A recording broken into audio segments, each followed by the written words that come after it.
conversar com um cara aqui, ele fala assim, sou ladrão. Sou ladrão. Falou, cara, eu já roubei muito, lutei contra, algumas vezes venci a vontade, outras vezes perdi, não resisti. Mesmo sendo evangélico, mas não conhecendo a Jesus. Mas agora eu estou conhecendo o evangelho. Pedi perdão. E há 2 anos eu não roubo mais. Amém. Jesus me perdoa, cara. Já perdoou. Você só teve essa vontade irrecusável de parar de roubar porque você já está perdoado. É tudo ao contrário do que a religião ensina. A religião ensina que você tem que parar de roubar para poder ser perdoado. Ou seja, o perdão é uma consequência das suas obras, da sua boa ação. O Evangelho ensina diferente. O Evangelho primeiro declara o indivíduo perdoado. Porque só o homem perdoado é que consegue ter motivação para parar de fazer o mal que realizava. Enquanto você diz, pare de realizar o seu mal para receber perdão, o indivíduo aumenta o fluxo de conflituosidade interior dele. Ele entra numa guerra carnal contra a carne. Ele tenta vencer o mal das suas práticas com a presunção da sua energia. O Evangelho muda essa lógica. Acaba com essa guerra. Desfaz o nó desse conflito. Quando Jesus diz, Pai, perdoa-lhes porque eles não sabem o que fazem, ou mesmo quando saibam o que fazem, quando Jesus diz, está pago, está consumado, o escrito de dívida que havia contra vós e que constava de ordenanças, como Paulo diz em Colossenses 2, foi inteiramente rasgado e encravado na cruz. E os principados e potestades que existem emulando a nossa culpa, exacerbando a nossa angústia culposa, a nossa neurose culposa, foram calados por esse ato da cruz em favor de todos os seres humanos da terra.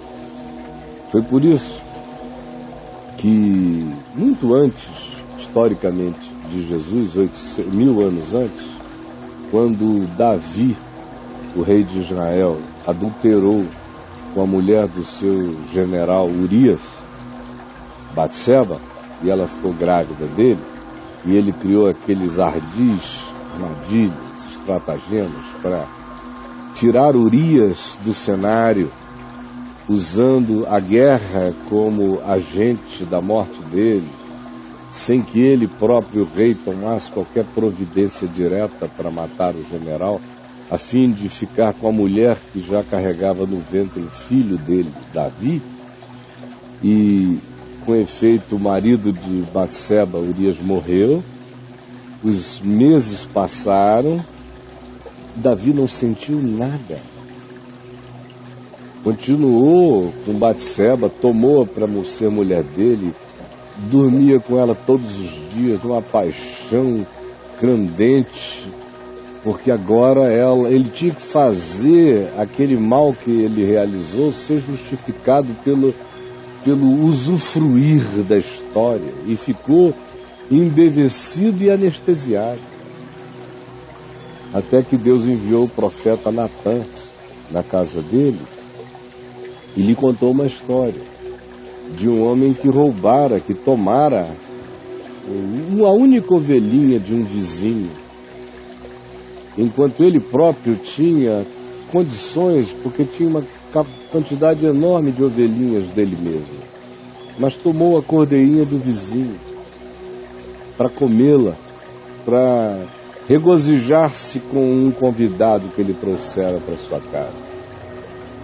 E quando Davi ouviu essa história, disse: esse homem é mau, como é que alguém pode fazer isso? Quem é esse homem? O profeta Natan disse: esse homem és tu. Foi então que Davi disse: eu pequei contra o Senhor.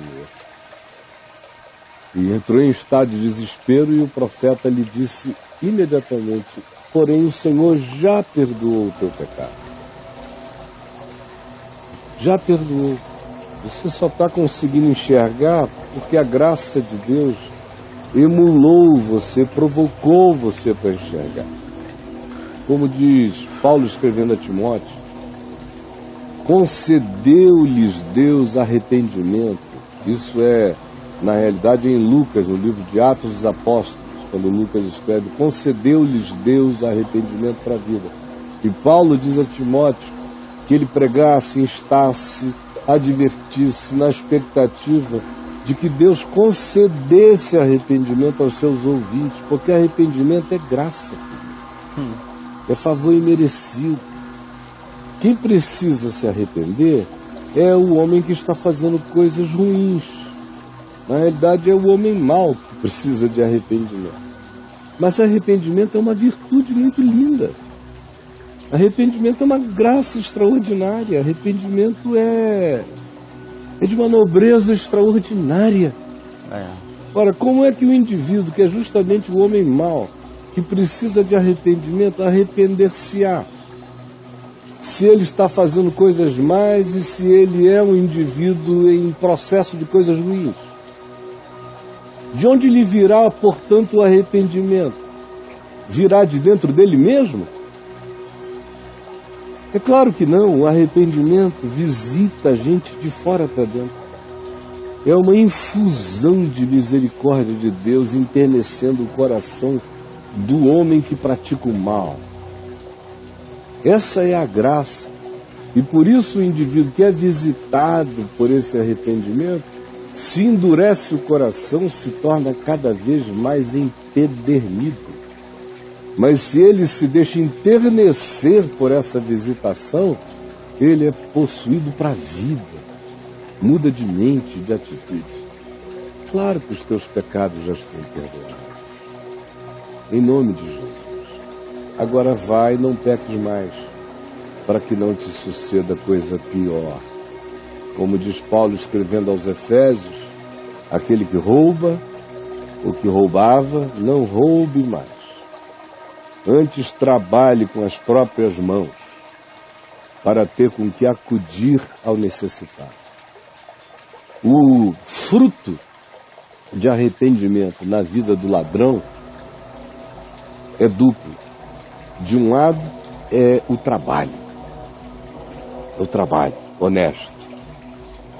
Todo ladrão dá fruto de arrependimento, prova o seu arrependimento pelo trabalho honesto. E a segunda manifestação dessa frutuosidade, ele passa a ser generoso. Antes ele roubava, ele se apropriava indebitamente e não trabalhava. Agora ele trabalha honestamente, produz com as próprias mãos e acode ao necessitado, socorre ao carente. É isto que o Evangelho produz no coração do ladrão arrependido. Sendo que arrependimento, como eu já expliquei, é favor imerecido, é graça, é sinal do arreganho de Deus em favor daquele indivíduo. E são caminhos intrinsecamente misteriosos, inexplicáveis, inextrincáveis, indizíveis, que realizam o brotar desse mistério bondoso no coração do indivíduo que está praticando a coisa má. O Senhor já perdoou os teus pecados. E aí? Amém. Ele volta aqui, ele fala só mais uma coisa, ele fala assim: eu fui criado em uma igreja rígida, sabe? Uhum. E eles diziam que eu só seria perdoado se eu fosse na frente da ceia para pedir perdão ante os irmãos. E sempre tive muita vergonha, por isso eu não sabia se Deus não tinha me perdoado por isso. Imagina só, né? Imagina Deus ficar dependente de uma reunião do PMDB religioso. Isso, 3 minutos de desligamento. Presidida por Cunha. Isso. Por Michel. Isso. Michel por Renan. Renan, Michel por Padir. por Tipo, Jucá. É. Claro que não. No dia que Deus disser, você só é perdoado, só será, se for diante da bancada dos cunhos, e eles estenderem a mão e te absolverem, eu digo na cara desse Deus, filho da mãe, que ele é o diabo, e digo, sai de perto de mim, Satanás. É por aí. Vamos lá. Caio, só uma curiosidade sobre a pergunta desse cara aqui. Ele fala tudo assim, roubei, lutei, venci, tudo no passado, ok? E há 2 anos ele não faz isso mais. Por que ele coloca o nome nele de sou ladrão? Ele é que tem que nos dizer, né? Não é uma coisa... Talvez exclusivamente porque ele, até o dia de hoje, esteja convencido, estivesse convencido apenas de que parou de fazer, mas não estivesse certo de estar perdoado. Tá. Então, deve ser exclusivamente por essa razão.